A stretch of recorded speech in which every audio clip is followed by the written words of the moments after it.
¿Qué pasó, chicos? ¿Cómo están? Buenos días.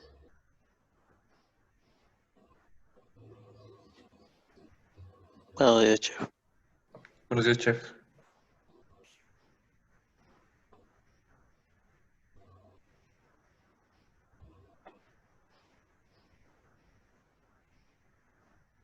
¿Sí me escuchan o no me escuchan?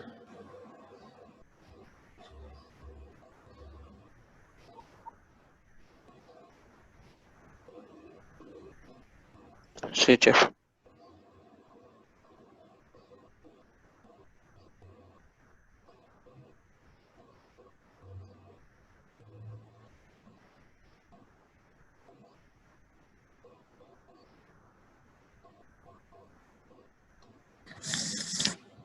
Chicos, ¿están ahí? ¿Me escuchan o no me escuchan? Sí, chef. ¿Podrían responder, por favor? Chef. Escucha, chef. Hey, chef.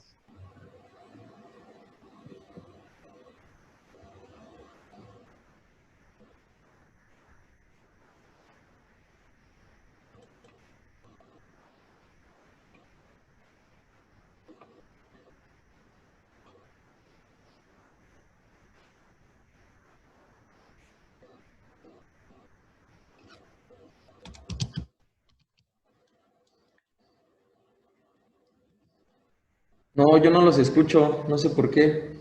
A ver, déjenme checar. Ah, ah, ah, ah, ah.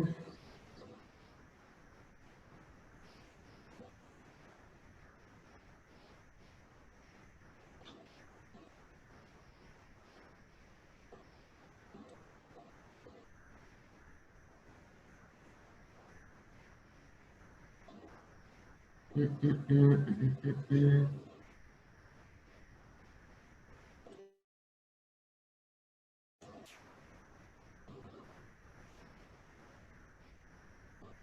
Mm, mm, mm.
Chicos, ¿alguien de ustedes me podría hablar para hacer la prueba?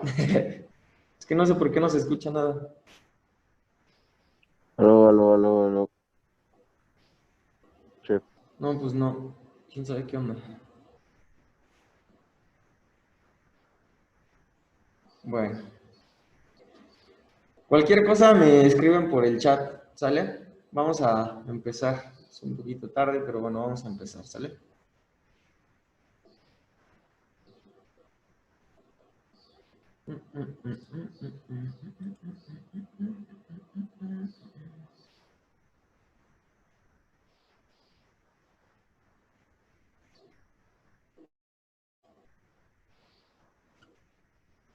¿Cómo le quito el mute a la computadora, Carlos?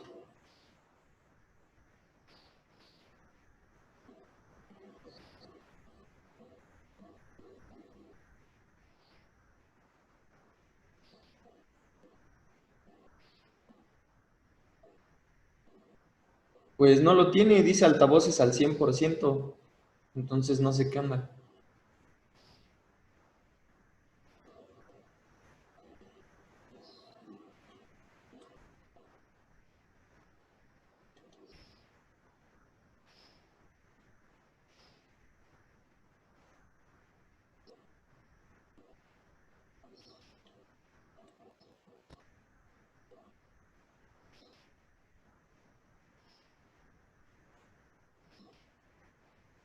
Mm, mm, mm, mm.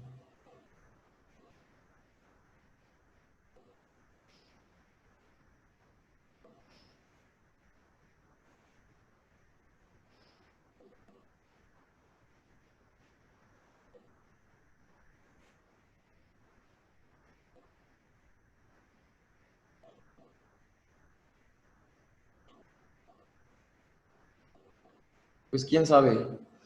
Según ahí dice que ya están activados los altavoces y que el audio de la computadora ya está activado, pero quién sabe. Bueno, vamos a ver qué onda.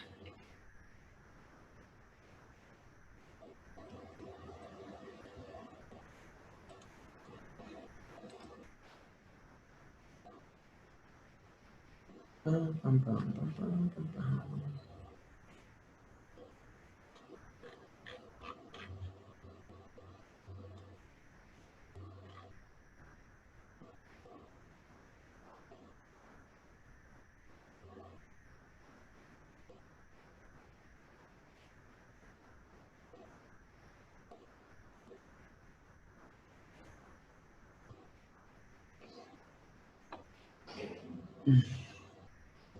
Hola, tengo un problemita. No escucho a los chicos. ¿Cuál? ¿En serio? Sí. Que por eso son. Ah, fíjate. No, yo dije, ¿por qué no puedo? ¿Por qué no puedo? Pero bueno, creo que es lo único. Todo de ahí en fuera, creo que todo bien. Ok, igual hay que cambiar la cámara, pues con la que Ah, ok, esto es... ¿En dónde? ábreme bien tu panel. Ah, ¿En qué estamos? en Zoom, yo estoy en Zoom. Ok, ¿cómo es aquí? Y es esta. Ah, perfecto. Ay, no está viendo. Muchísimas gracias. ¿Y tú, audio? Sí, es este. Es el de aquí. Ah, perfecto. A ver. Muchísimas gracias. A ver, quiero que te hablen tus chicos. A ver, ¿me pueden hablar, por favor? Creo que ya me activaron el audio.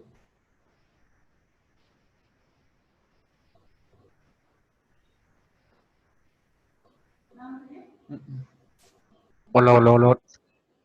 Muchas gracias. Listo. Muchísimas gracias por hablar, chicos. Lo que pasa es que hay algo medio extraño aquí. Tengo que encender la televisión para que se pueda escuchar el audio. Pero bueno. Ok, vamos a regresar en lo que estábamos. Hace frío. Dejen cierro la puerta nada más un segundo.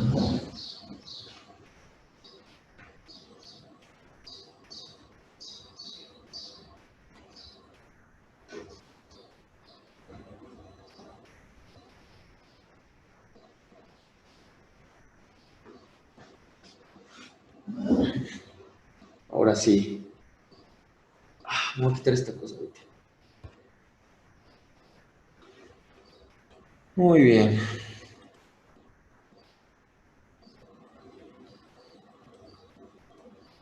Perfecto. Nos habíamos quedado en esta parte de los constituyentes antimicrobianos y estructuras biológicas. ¿Sale?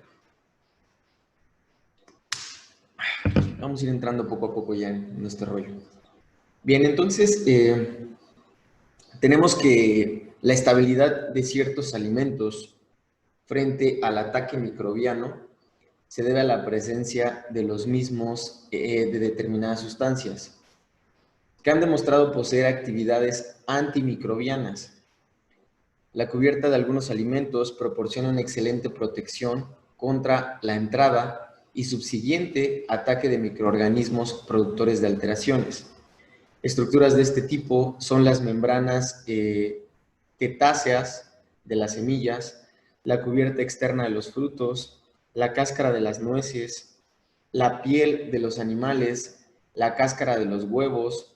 Por supuesto, una vez agrietada la cubierta, los mohos atacan su contenido. ¿Sale? Entonces vamos a tener que esta parte, estas membranas, estas telas que recubren ciertos alimentos, bueno, los alimentos principalmente porque estamos enfocados ahorita en eso, van a ser de gran importancia para evitar, obviamente, número uno, que exista contacto con los microorganismos, y número dos, de que exista una proliferación pues, más grande. Retomando, por ejemplo, algunos frutos, algunos ejemplos, gran ejemplo de ellos son las manzanas, por ejemplo, o los plátanos, por así llamarlas. Ajá. En este caso, cuando hablamos de las manzanas, recordemos que la cubierta o la tela que tienen en sí las manzanas va a ser pues una cubierta que le va a permitir que el tiempo de vida se alargue. Y no solamente hablando desde el punto de vista de los microorganismos, existen también algunos otros tipos de reacciones químicas que nosotros vamos a tener, y este tipo de reacciones químicas como tal van a permitir el deterioro como tal del producto. En este caso, el proceso de oxidorreducción o la reacción de Maillard, etcétera. Ajá, que son algunos otros ejemplos que nosotros vamos a tener en este tipo de alimentos. Bien. Por consiguiente, tenemos entonces que la leche fresca contiene lacteeninas y una sustancia que ha denominado factor anticoliforme, teniendo ambas la propiedad de ser antimicrobianas. El complejo de lactoperoxidasa de la leche cruda es activo frente a algunos estreptococos. La lisocima está presente en la clara del huevo. Los lípidos y aceites esenciales, especialmente el eugenol del clavo y el aldehído cinámico de la canela, poseen propiedades antimicrobianas. ¿Sale? Entonces, yo creo que todos nosotros hemos escuchado, ahora sí que por nuestros papás o por algunos conocidos que te dicen, no, ejemplo, ¿no? Si te dicen, no, es que te duele la muela, y ponte un clavo de olor, ¿no? O mastica clavo de olor y te va a ayudar a lo mejor a inhibir un poco el dolor y a lo mejor a que no exista infección, ¿no? Ese es un ejemplo, ¿no? Por ejemplo, otra cosa es de la canela. Sale la canela, por ejemplo, te dicen, es que la canela es caliente y pues bueno, te ayuda, por ejemplo, a los bichitos de la garganta, ¿no? Un ejemplo. Entonces, en sí, o sea, hay puntos y cosas que sí son ciertas, de a lo mejor todo lo que nos dicen nuestros papás, ¿no? O que nos dicen personas que conocemos con respecto a algunas hierbas, con respecto a algunas especias o hasta algunos alimentos por sí solos. Los alimentos van a tener este tipo de propiedades, bueno, de diferente tipo, pero van a ir desde antimicrobianas hasta, no sé, en este caso, de anestesia, por así llamarlo, ¿no? O sea, sí tienen como sus características específicas. Existen algunos parámetros extrínsecos y tenemos que entre los parámetros extrínsecos vamos a encontrar la temperatura de conservación, la humedad relativa del medio, presencia y concentración de gases, presencia y actividades de otros organismos. Empezando por la primera, en este caso vamos a hablar un poco sobre la temperatura de conservación. Probablemente nos dice que la temperatura es el más importante de los factores ambientales que afectan la viabilidad y el desarrollo microbiano. La temperatura más baja a la que un microorganismo puede crecer es a menos 34 grados centígrados. La temperatura más elevada está por encima de los 100 grados centígrados. ¿Vale? Entonces, en esta parte justamente vamos a entrar con algo que es la clasificación de los microorganismos según la temperatura o el tiempo de reproducción, o la temperatura que tienen para su reproducción. Ejemplo, tenemos aquí esta parte que nos habla de la temperatura de conservación, ¿sale? Y tenemos que existe o qué se consigue en el producto, ¿no? Hablando desde el punto de vista del producto, no tanto del microorganismo, sino del producto.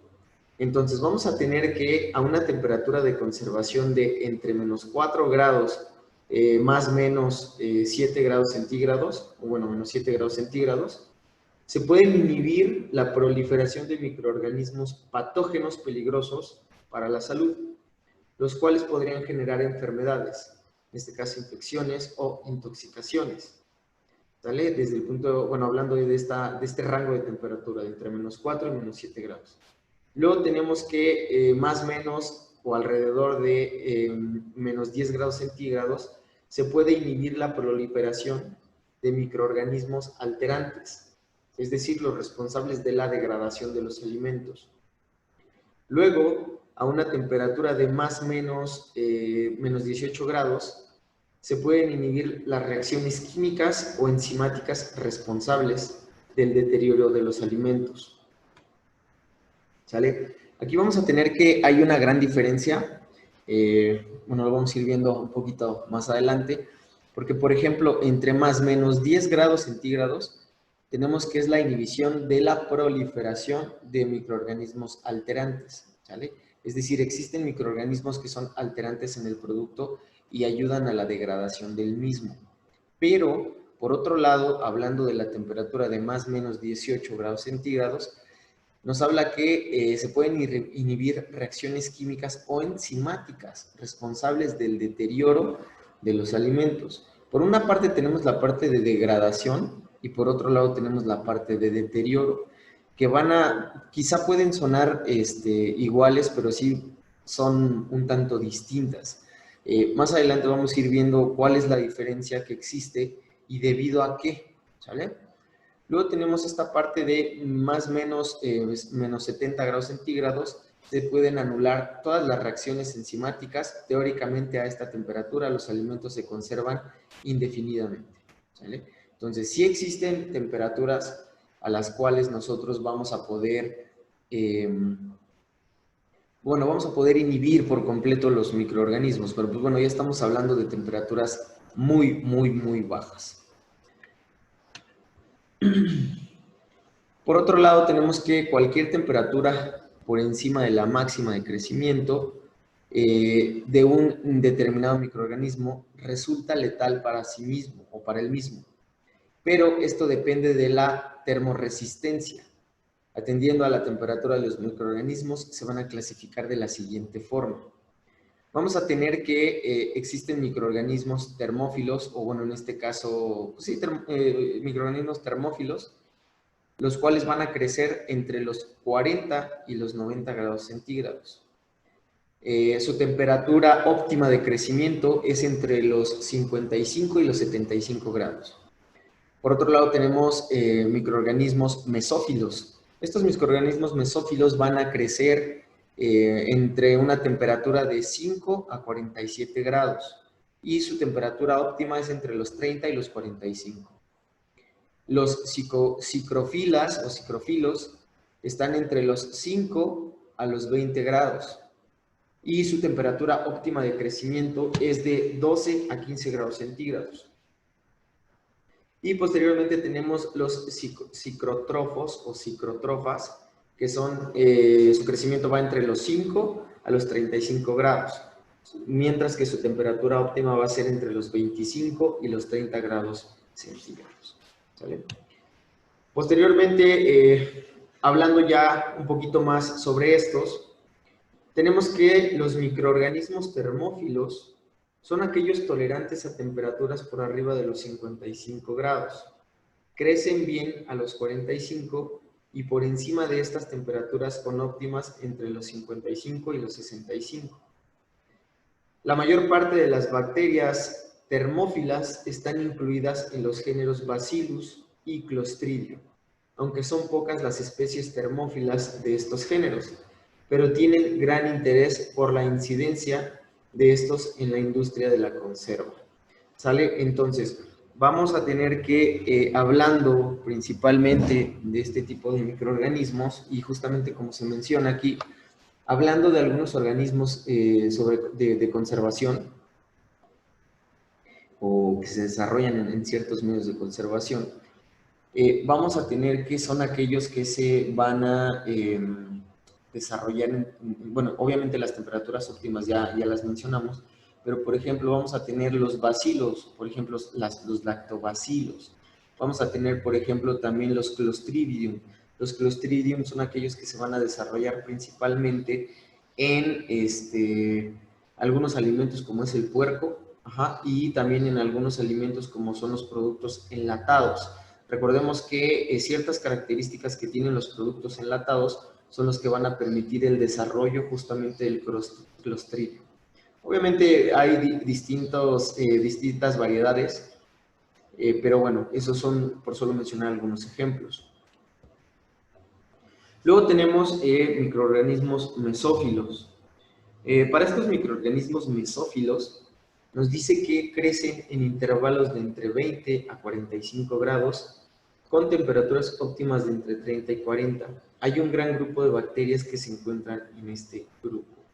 Los mesófilos son aquellos que nosotros vamos a encontrar a lo que nosotros conocemos como temperatura ambiente, ¿sale? En esta parte de temperatura ambiente son la mayoría de los microorganismos que nosotros podemos encontrar. Ejemplo, si nosotros tenemos la fruta en la mesa de nuestra casa y obviamente la tenemos a temperatura ambiente para que a lo mejor su cocción o maduración sea pues normal. Por ejemplo, ustedes a lo mejor no sé dónde compren su fruta, ¿no? O la verdura, si vayan al súper o vayan a un tianguis, pero regularmente el tiempo de vida de la verdura y de la fruta, si la dejamos a temperatura ambiente, es más o menos entre 4 y 6 días. Entonces, este tipo de microorganismos se van a desarrollar justamente a estas temperaturas, a temperatura ambiente, pero recordemos que también existen algunos otros factores que nos van a permitir que el microorganismo se desarrolle más rápido. En este caso, sí, claro, va a ser la temperatura, pero también tienen que existir algunas otras condiciones como lo puede ser la humedad, en este caso, o si es que le da el sol de manera directa o es que está en la sombra, etcétera, etcétera. Tales ciertas características que nosotros vamos a encontrar al respecto. Por otro lado, tenemos los psicrófilos, los cuales crecen a temperaturas de refrigeración de entre los 0 grados centígrados, pero no a temperaturas mesófilas, es decir, a más de 15 grados. Los más comúnmente encontrados en los alimentos pertenecen a los géneros alcalígenes, pseudomonas y streptococcus. ¿Sale? Este tipo de microorganismos nosotros los vamos a encontrar principalmente en aquellos alimentos que tengan que estar en refrigeración, pero que después de un tiempo, obviamente, pues se echan a perder, ¿no? O sea, realmente son aquellos que empiezan a generar este tipo de bacterias o este tipo de hongos también, y que van a crecer a estas temperaturas de refrigeración. ¿Sale? Por ejemplo, bueno, puede haber tanto patógenos como microorganismos que también son alterantes. Por ejemplo, la imagen que nosotros tenemos ahí es la de un queso. Y este tipo de microorganismos se desarrollan justamente, digo, todos los quesos son diferentes y todos los quesos ocupan distintos tipos de bacterias u hongos. Pero en este caso va a haber algunos que se desarrollen justamente en este tipo de medios de temperatura de refrigeración. ¿Sale? Luego tenemos esta otra variedad de la clasificación que son los psicrótrofos. Nos dice que son los que crecen bien a 7 grados o menores temperaturas y tienen su temperatura óptima entre los 20 y los 30 grados. Pueden crecer a temperaturas de refrigeración entre los 0 grados y a temperaturas mesófilas. Este grupo puede mencionar los géneros Aeromonas, Heterobacter, Citrobacter, Proteus, Pseudomonas y las levaduras Candida y Turolopsis. Del grupo de los MOS están los géneros de Penicillium, Cladosporium y Aspergillus.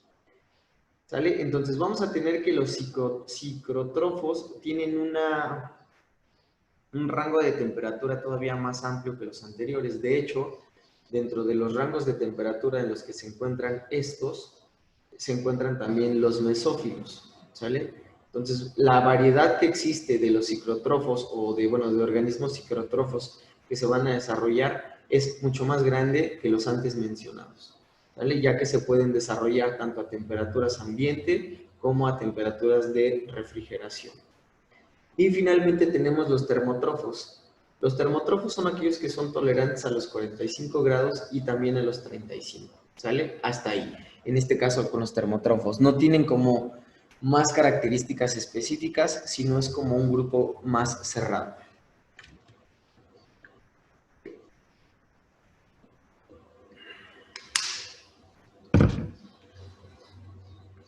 Bien, entonces tenemos que la temperatura del ambiente que rodea los alimentos es uno de los factores más importantes para la preservación del producto.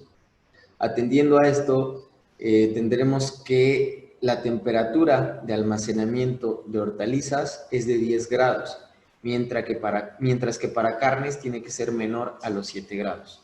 ¿Sale? Entonces, regularmente un refrigerador lo podemos encontrar a 14 grados sin bronca o a 12 grados, y esa temperatura ya es óptima para que nosotros podamos tener en conservación nuestros productos de hortalizas, en este caso las verduras. Ajá. Y para las carnes, obviamente necesitamos una temperatura más baja, en este caso que tiene que ser menor de los 7 grados, por debajo de los 7 grados.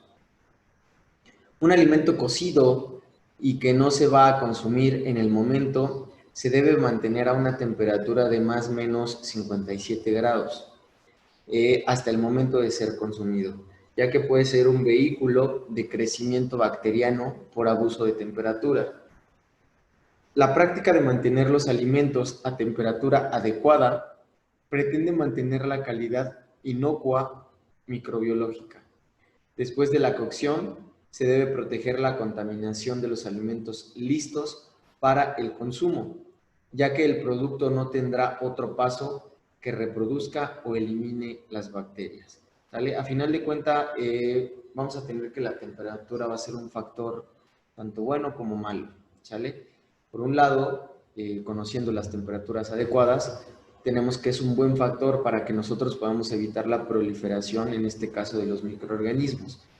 Pero, por otro lado, si nosotros no tenemos el cuidado correcto, pues obviamente los microorganismos empiezan a aparecer en estos productos. Si nosotros queremos evitar también hasta cierto punto proliferación de microorganismos, vamos a tener que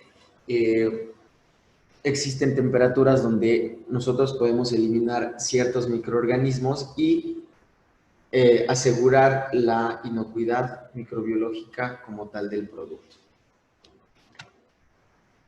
Para el caso de los alimentos que no se van a consumir tan rápidamente, se pueden meter a refrigerar a más o menos 5 grados centígrados y debe recalentarse de manera que todas las partes del alimento alcancen una temperatura de por lo menos a 74 grados por 15 segundos. ¿Sale? Esto es como básico para nosotros. De hecho, esta temperatura nosotros, el tiempo y la temperatura del recalentado es algo que nosotros debemos dominar. Dado que, vamos a ser honestos, realmente nosotros sí utilizamos mucho el recalentado. O sea, son contados, o son pocos, o en verdad contados con los dedos, los lugares que no te guardan comida para recalentado. Ajá. Y no es que esté mal, simplemente que hay lugares donde se quieren evitar la fatiga de decir, chin, se echó a perder y ya no tengo nada para hoy, ¿no? O sea, realmente eso es lo que se quieren evitar, porque en general también hacer producción implica tener alimentos preparados para la elaboración de platillos finales. Podemos hablar de algunos caldos cortos, podemos hablar de algunos fondos, de algunas salsas elaboradas. En este caso, por ejemplo, podemos decir de demi-glace, podemos hablar de algún casé de tomate, no lo sé. Ciertos elementos que nosotros vamos a tener como a la mano y que a la posterior podemos utilizarlos al día siguiente, pero obviamente tenemos que someterlos a un proceso de recalentado. Este proceso de recalentado nos va a permitir que el alimento siga en óptimas condiciones y que obviamente no tenga microorganismos pues rondando por ahí, ¿no? Entonces nosotros debemos de mantener o cuidar mucho esta parte. Hay personas también, por ejemplo, que lo que hacen para el punto del recalentado es que dicen, no, o sea, ¿yo cómo voy a medir los 74 grados? No, yo lo voy a cocinar nuevamente o lo voy a dejar hervir nuevamente. Entonces, si ustedes, por ejemplo, en casa, con sus mamás o algunos familiares, que tienen a lo mejor, no sé, comida de ayer o de antier, y dicen, no, lo voy a poner a hervir nuevamente para que pues, no se eche a perder, ¿no? Y justamente es eso, o sea, simplemente tienen en la mente el punto de decir, lo voy a llevar a hervir nuevamente para que no se eche a perder, ¿sale? Entonces es como más fácil llevarlo a punto de ebullición y posteriormente dejar que enfríe nuevamente. Nos dice que a medida que el alimento se deja reposar durante 4 horas o más la temperatura en la zona de peligro, permite que las bacterias se reproduzcan rápidamente exponiendo el alimento para que se almacenen niveles peligrosos. El hecho de dejar reposar mucho tiempo un alimento a temperatura ambiente va a permitir que pues también se eche a perder el alimento. Lo ideal es que tengan que existir choques de temperatura para que el enfriamiento sea rápido. Yo recuerdo mucho, por ejemplo, lo que nosotros hacíamos en uno de los hoteles en Cancún, justamente en Presidente Intercontinental. Ahí tenían mucho esa parte del distintivo M, del distintivo H y todo ese tipo de cosas. Y lo llevaban como muy al pie de la letra porque tanto el supervisor de cocina como el subchef todo el tiempo te estaban vigilando que tuvieras como métodos adecuados para la cocina, ¿no?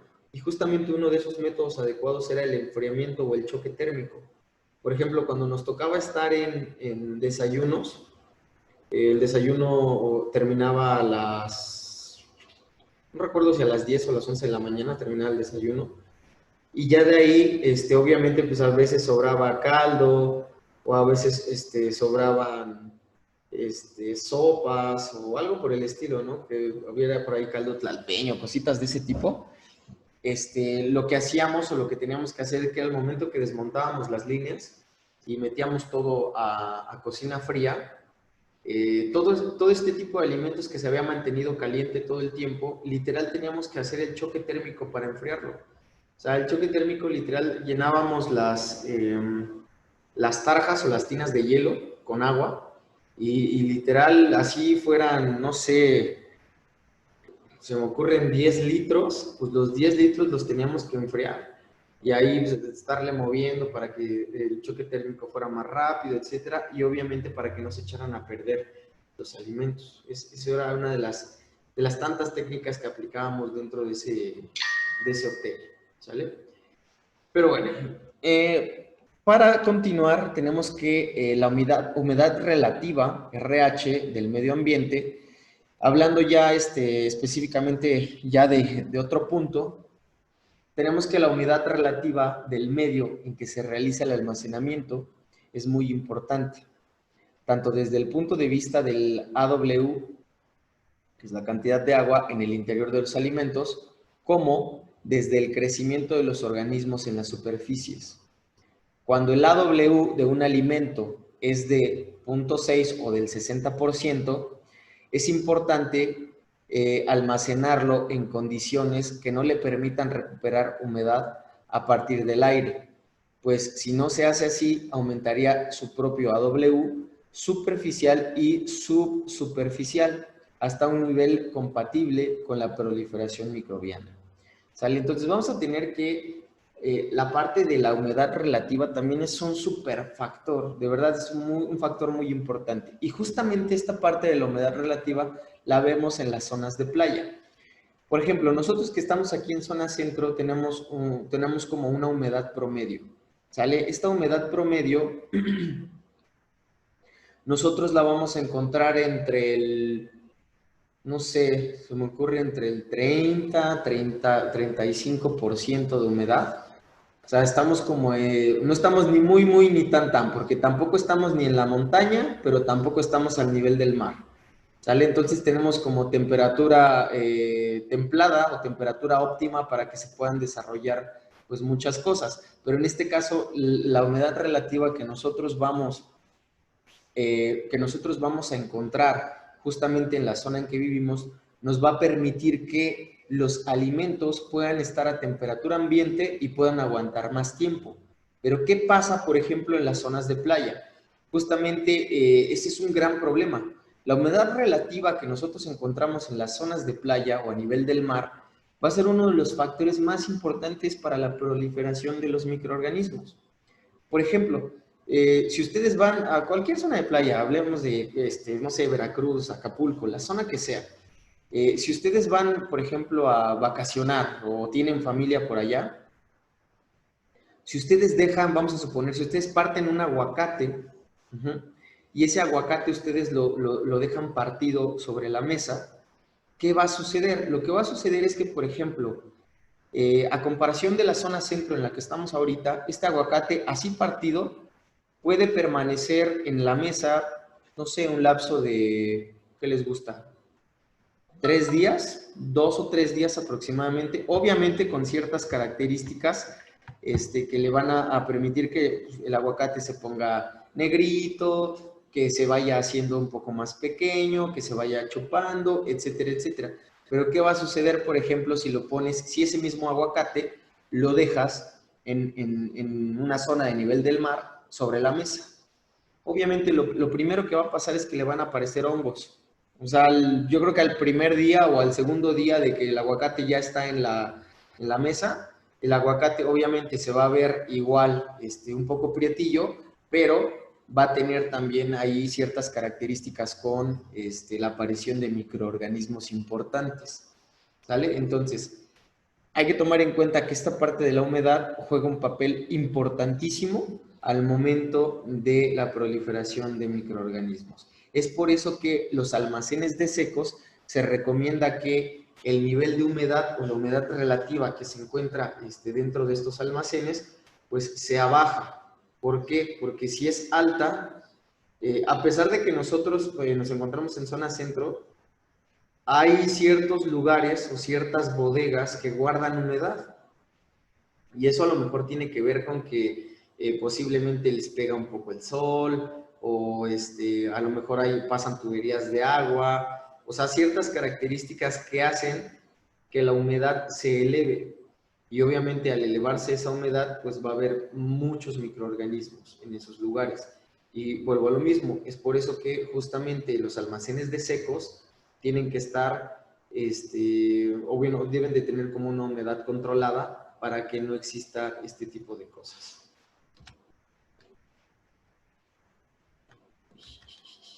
Ok, tenemos entonces que cuando los alimentos con valores bajos de AW se sitúan en ambientes de humedad relativa elevada, los alimentos captan humedad hasta que se han establecido un equilibrio. Los alimentos con una humedad elevada pierden humedad cuando se sitúan en medio de una humedad relativa baja.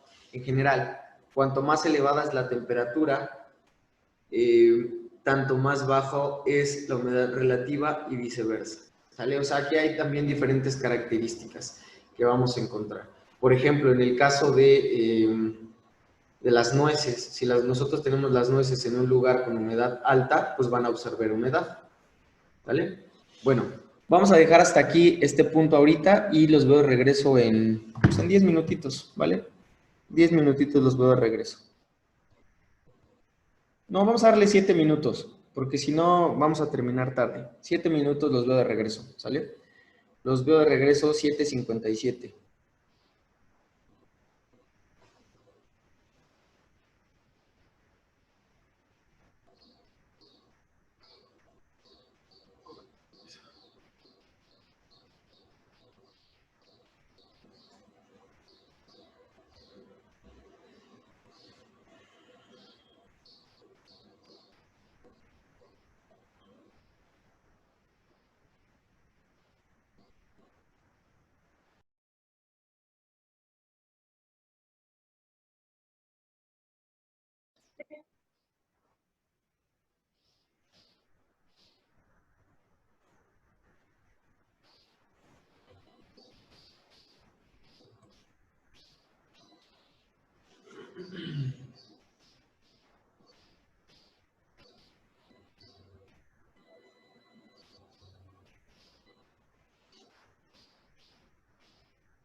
Ok.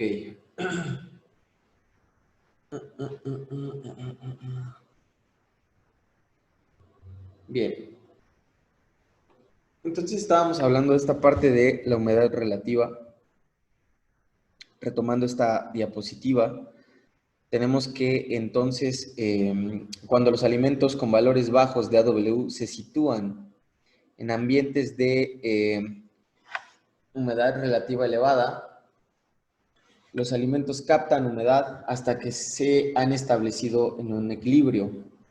Los alimentos con una AW elevada pierden humedad cuando se sitúan en un medio de humedad relativa baja. En general, cuando más elevada es la temperatura, tanto más baja es la humedad relativa y viceversa. ¿Vale? Yo les ponía, por ejemplo, en este caso, el ejemplo de las nueces, ¿no? O de los cacahuates. Cuando nosotros tenemos este tipo de semillas o este tipo de elementos en una zona o en un lugar donde existe una humedad relativa alta, con el paso de los días, estos productos pues se humedecen, o sea, así de simple, absorben humedad y aparte se vuelven rancios y pues bueno, ya no tienen un buen sabor, ¿no?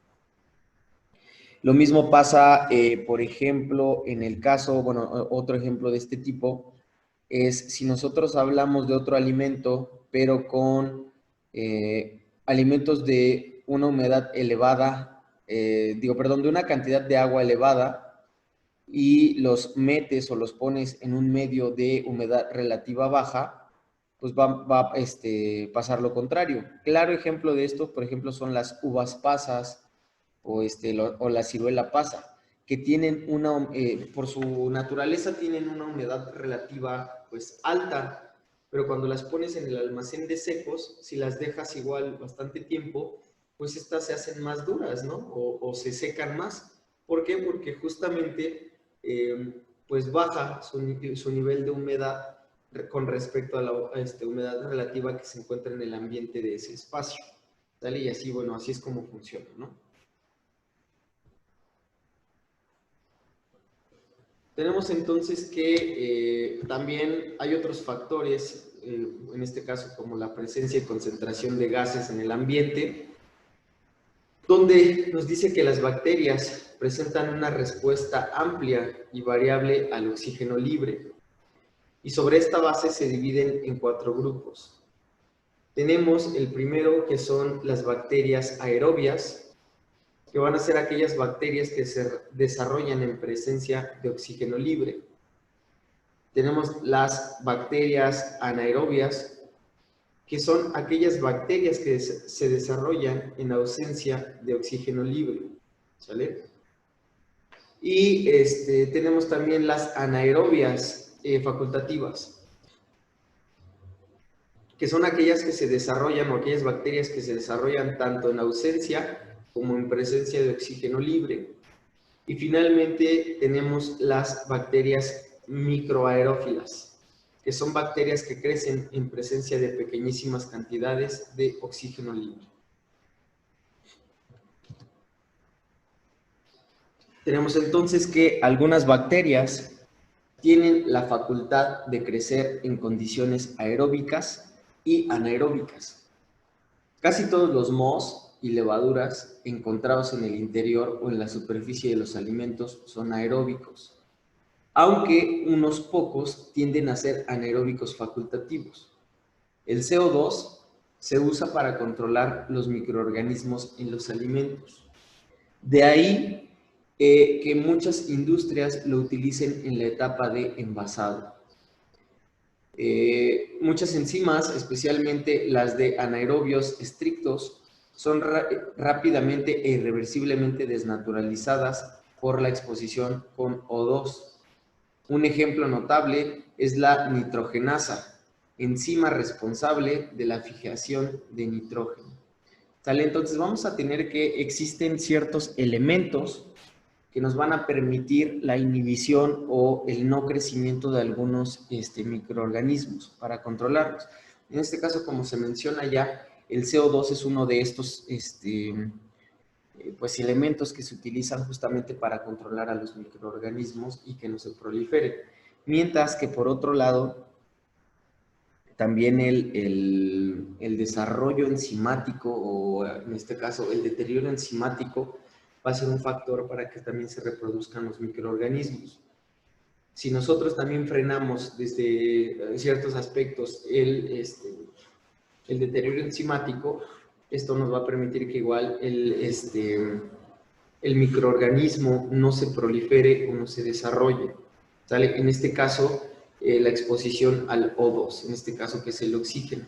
Recordemos que las enzimas son un factor importante que va a ayudar a ciertos alimentos a que tengan cambios, ¿sale? Cambios de varios tipos. No necesariamente, perdón, no necesariamente cambios o desarrollo de microorganismos patógenos, porque también las enzimas pueden ser buenas a la hora de realizar otro tipo de actividades, pero en este caso, digamos que de manera natural, casi siempre el deterioro enzimático provoca el deterioro de los alimentos.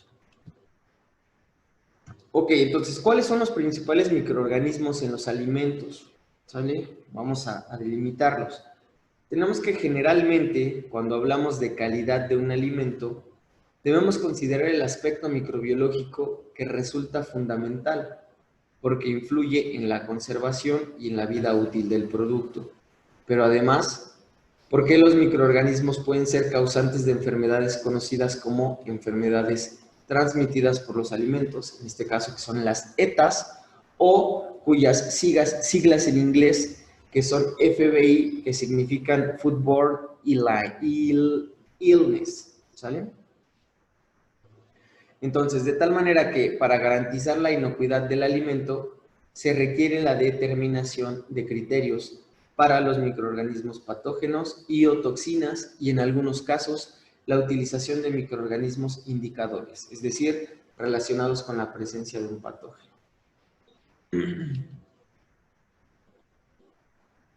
Tenemos entonces que es por eso que su detección en los alimentos es de vital importancia.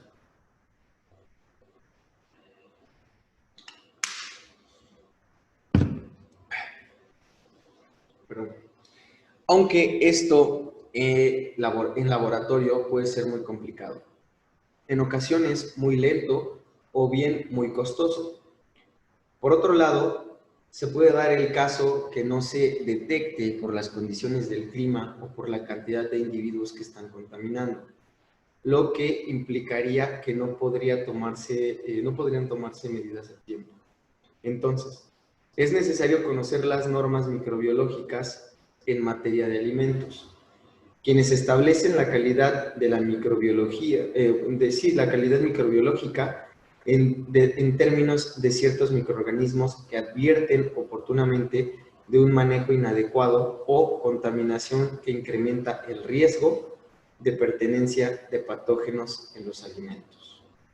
¿Sale? Entonces vamos a tener que la detección de los microorganismos, en este caso de los alimentos, es de gran importancia.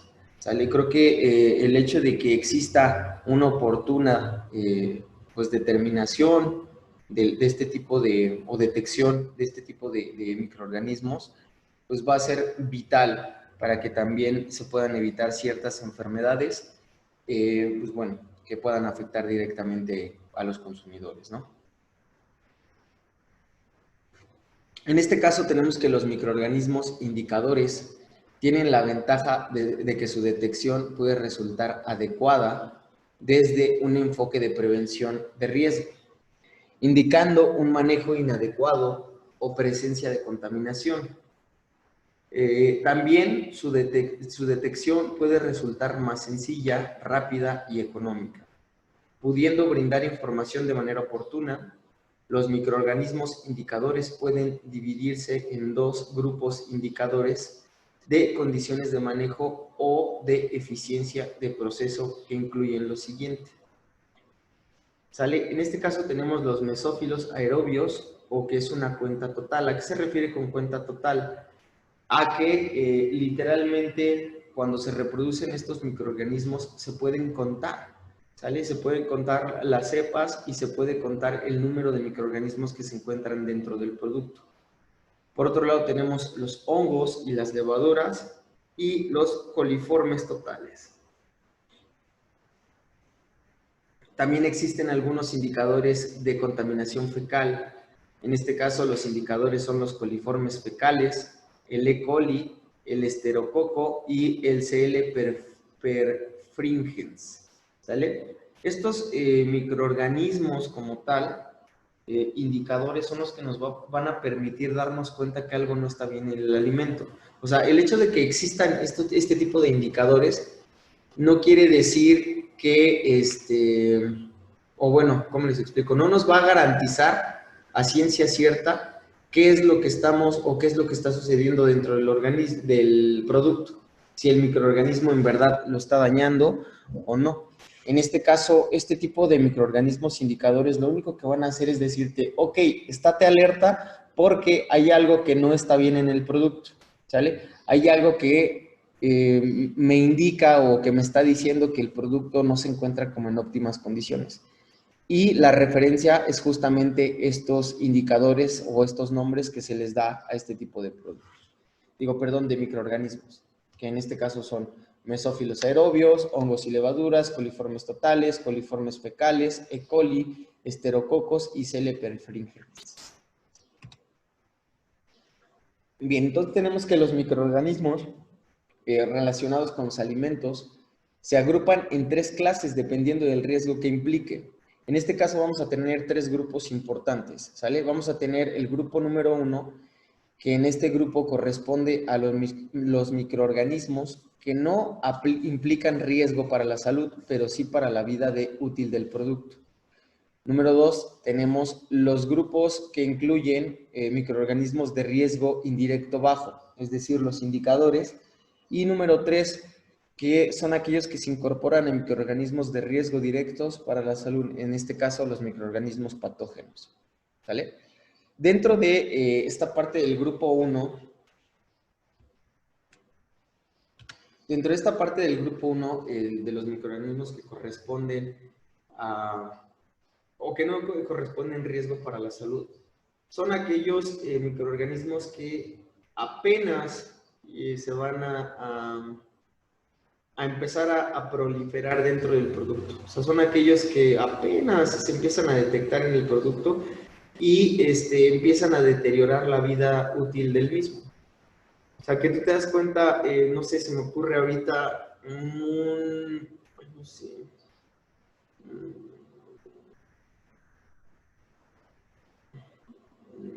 a ver qué producto se me ocurre. ¿O en qué producto?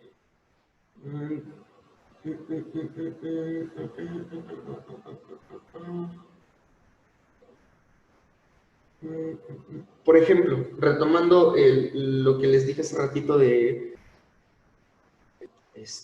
los cacahuates, de las nueces, de todo ese tipo de cosas, ese tipo de productos llega a un punto donde, bueno, existen pequeños microorganismos, ¿vale? Estos microorganismos se van a detectar en el enranciamiento. Por ejemplo,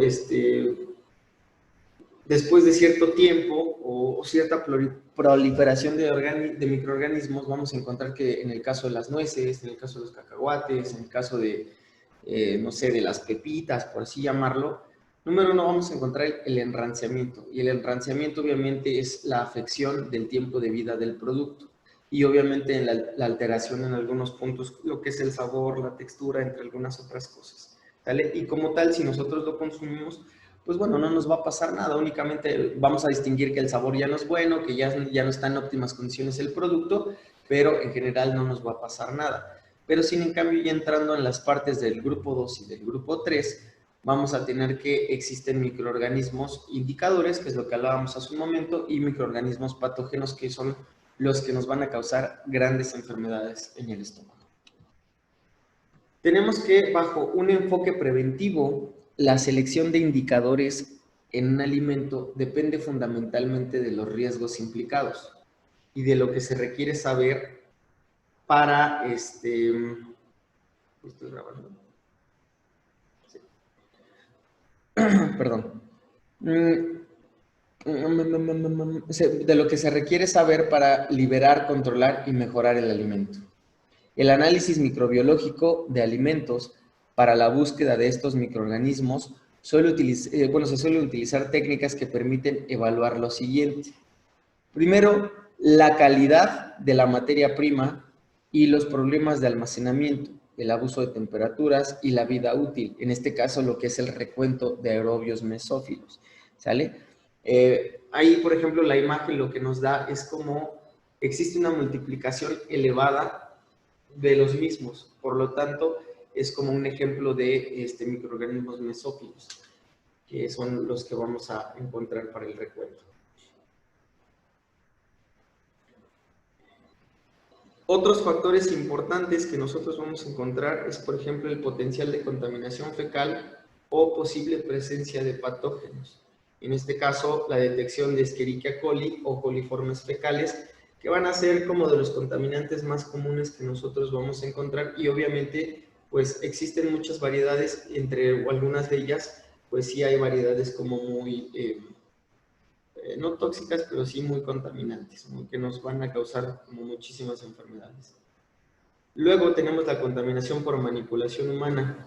En este caso, la contaminación por manipulación humana se va a dar por medio del Staphylococcus aureus, por la coagulasa positiva, ¿sale?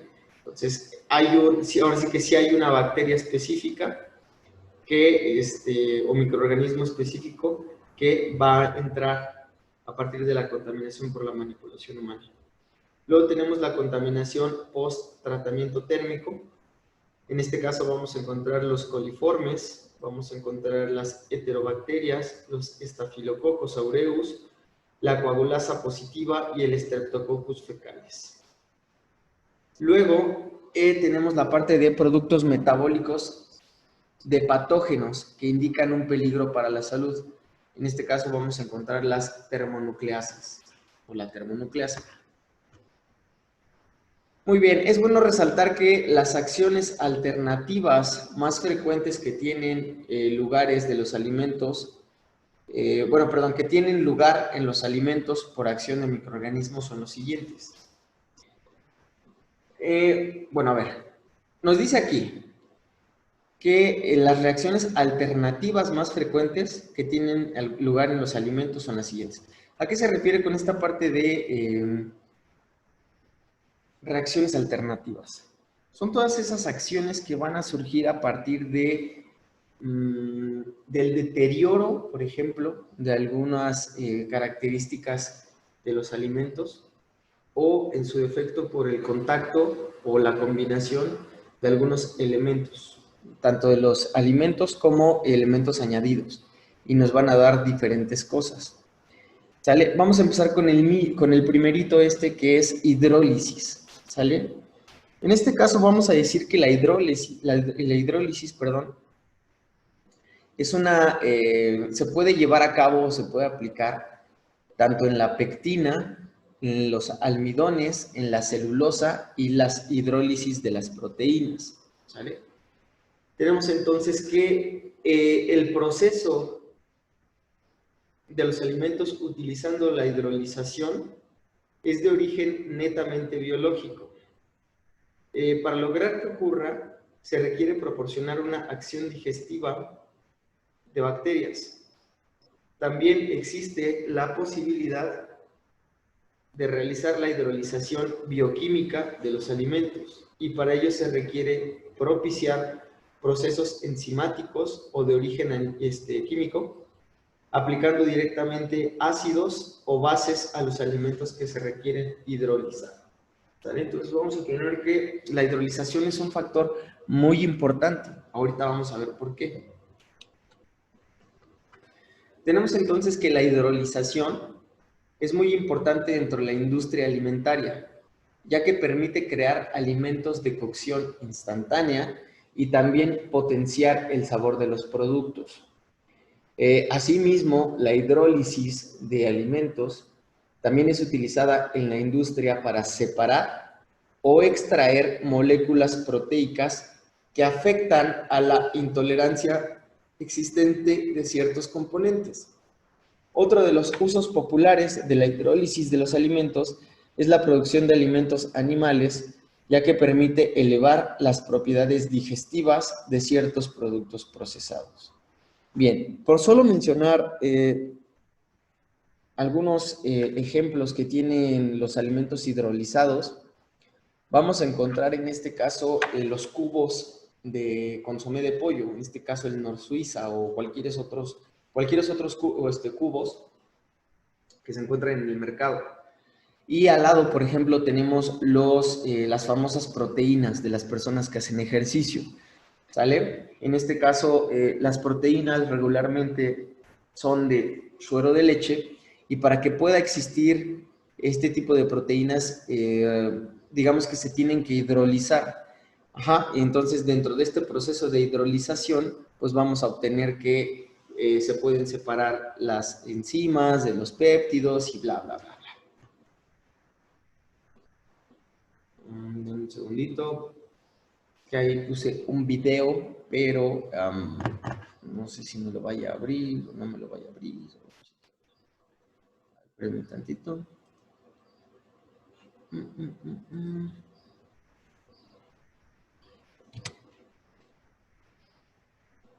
Okay.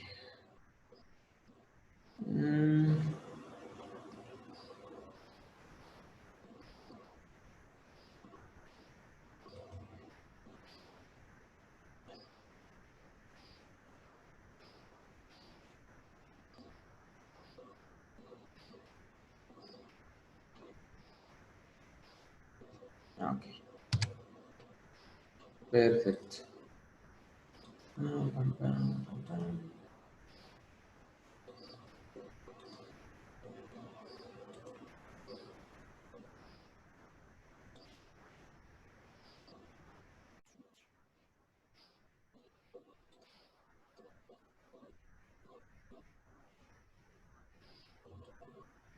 Bien, chicos, vamos a ver este pequeño videíto que nos habla sobre la hidrólisis de los alimentos. ¿Sale? Está bueno. Ahora, no me lo abre. A ver, un segundo.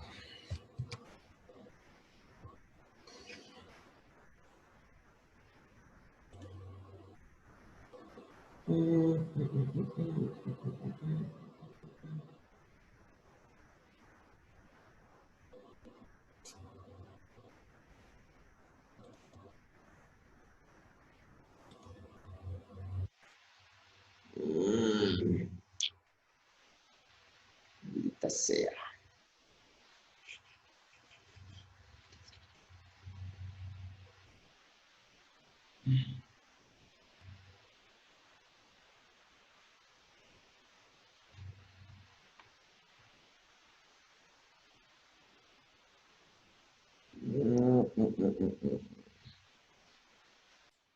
A ver, denme un segundito.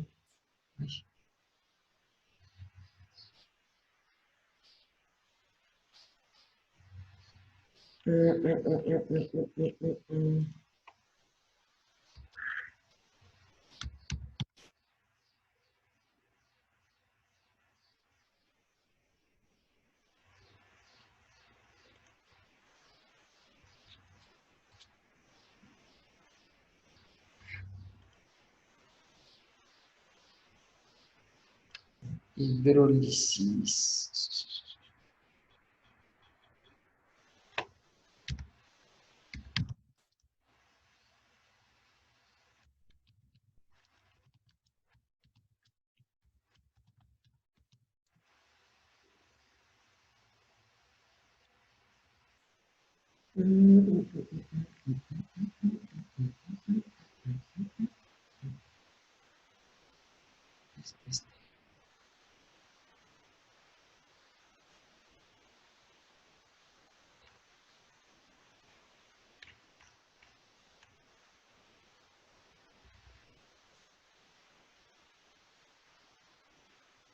Mi nombre es Raya. Esta es la historia. El mundo está destruido.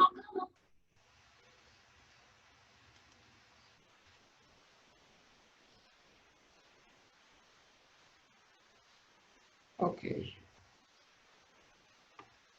Ok, dado que no lo abre de la presentación, chicos, lo vamos a abrir desde YouTube. Papá. Listo.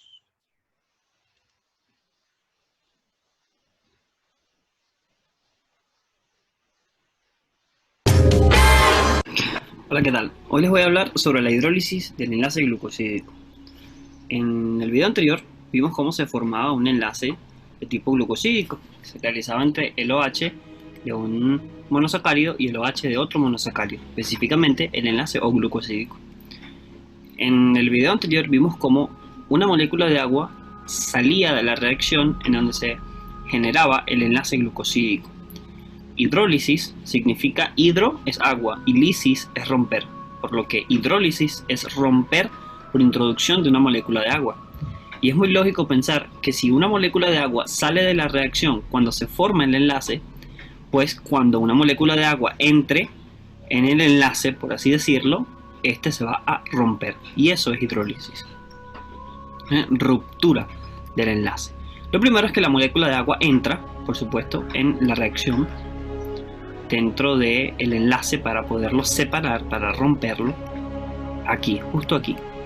Entonces se separan los elementos de la molécula de agua y cada uno retoma su posición. El OH vuelve al carbono 4 de este monosacárido. El oxígeno y el hidrógeno se juntan nuevamente para formar otro hidroxilo que se regresa nuevamente hasta el primer monosacárido, específicamente en el carbono anomérico O1. Y aquí, ahora ya no es un disacárido, ahora es un monosacárido y otro monosacárido totalmente separados, porque una molécula de agua los rompió. Gracias. ¿Sale? Entonces, bueno, vamos a tener que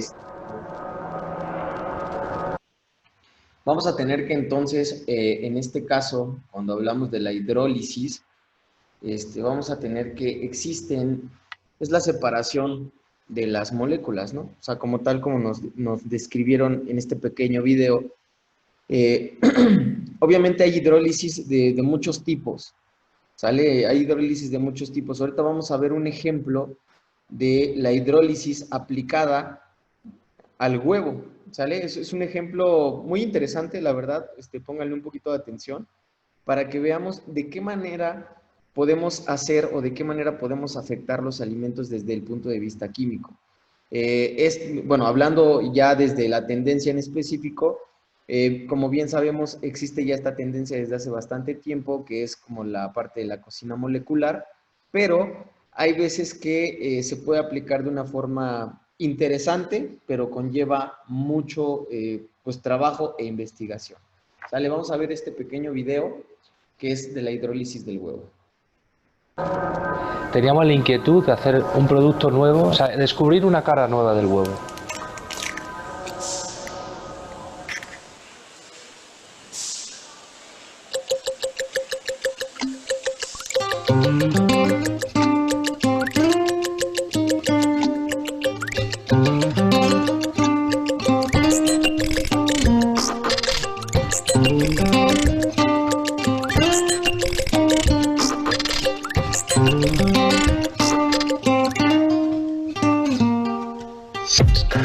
Yo me puse en contacto con Marc, una persona que trabaja en el Instituto de Estudios del Huevo, y le dije, quiero hacer un trabajo con huevo de gallina, pero que hasta ahora no se haya visto en la gastronomía. Y ella me dijo, pues conozco a la persona ideal, que es la persona que más sabe de huevo de España. Es la doctora Marta Miguel, que trabaja en el CSIC.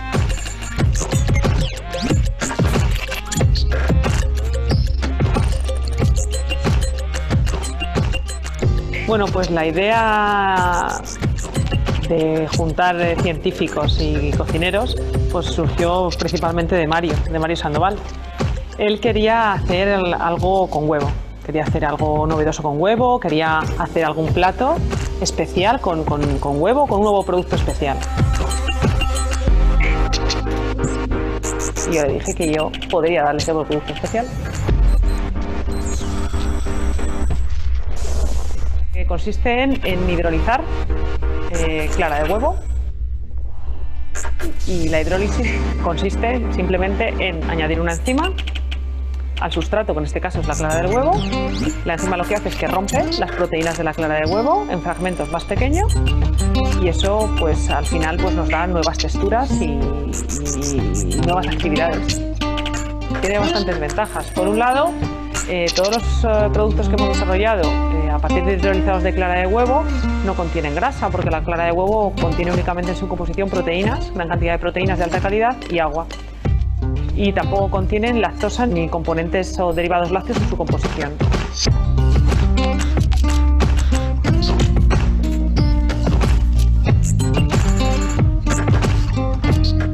En relación a la alta cocina, hombre, las posibilidades son muchas. Yo creo que de aquí pueden salir bastantes cosas interesantes para la alta cocina, sobre todo a nivel de texturas, de nuevas texturas.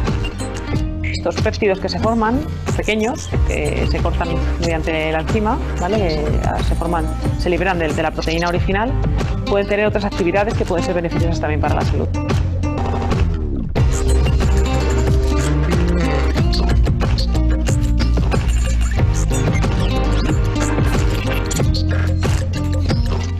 Creo que hemos avanzado mucho este segundo año con el proyecto, pero creo que esto es el principio de un equipo que hemos formado bastante interesante. Vamos a intentar aprovechar esta simbiosis que hemos hecho, que creemos que puede ser bastante fructífera.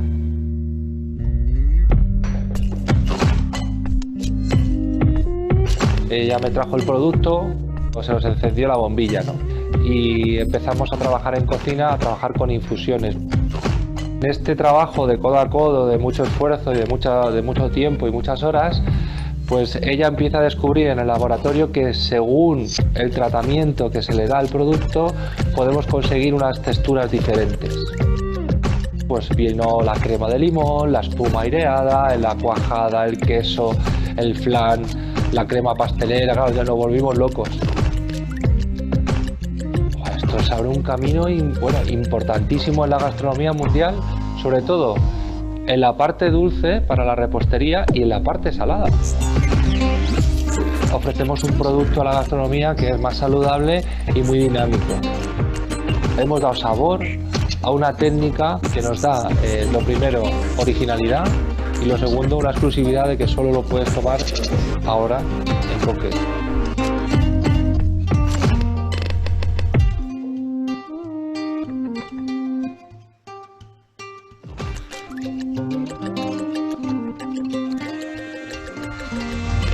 Lo bonito de toda esta historia es que el diálogo entre la ciencia y la gastronomía se han unido.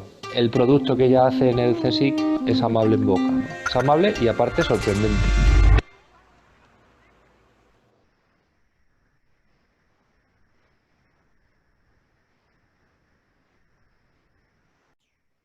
Ok, bien.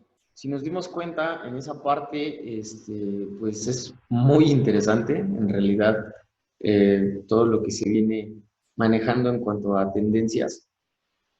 En este caso, todo lo que se está haciendo y la gama de posibilidades que existe en utilizando la hidrólisis del huevo. O sea, como bien lo decía ahí, nosotros queríamos llegar como a, no sé, a dar como una textura específica, pero en las pruebas de laboratorio, la científica se dio cuenta que según el tratamiento que se le dé al huevo, puede tener distintas características en cuanto a texturas principalmente, ¿vale? Entonces, una gama de posibilidades muy amplia, obviamente necesita investigación, no nada más así como de, pues le voy a poner a ver qué sale, pero sí necesita un poquito de investigación, pues interesante, ¿no? Bien, por otro lado, tenemos la fermentación. Ya hablamos de la hidrólisis, ahora vamos con otro cambio importante que es la fermentación de los glúcidos. En este caso nos dice que la fermentación se produce por ácidos u otros productos. En este caso, mentira, la fermentación de glúcidos produce ácidos y otros productos, dentro de los cuales también vamos a encontrar cambios de sabor y cambios de olor. La fermentación es una forma de preservar y dar sabor a los alimentos. Es un proceso utilizado en todo el mundo y que precisa de la intervención de microorganismos como bacterias, en este caso hablando de los quesos, el yogur, el kefir, el vinagre, y nos dice que las levaduras, en este caso las cervezas, el vino, la cava, la sidra y los mohs, que son los quesos de pasta, en este caso como el queso azul, cuando nos dice que normalmente las fermentaciones de los alimentos son el fruto del trabajo de una combinación de microorganismos y la salud y el sabor del producto final depende de lo bien que se controlen los microorganismos no deseados.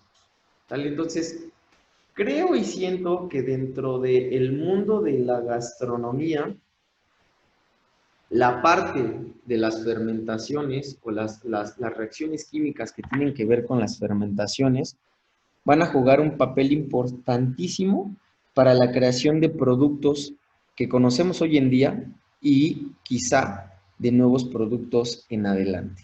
Por ejemplo, pues aquí ya mencionamos algunos, hablemos del queso, que es imprescindible para la cocina, el yogur, el vinagre, el kefir, el vino, la cerveza, la sidra y algunos quesos, pues digamos que con otro tipo de pastas que llevan a lo mejor mohos, ya no tanto bacterias, sino llevan hongos.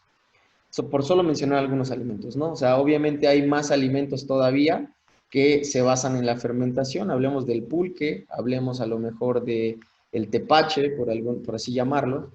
Y pues bueno. Chicos, nos vamos a quedar hasta aquí. Eso es todo por el día de hoy. Me gusta saludarlos y nos vemos mañana a la misma hora. ¿Sale? Gracias, chef. Nos vemos. Órale, pues cuídense mucho, chicos. Nos vemos mañanita.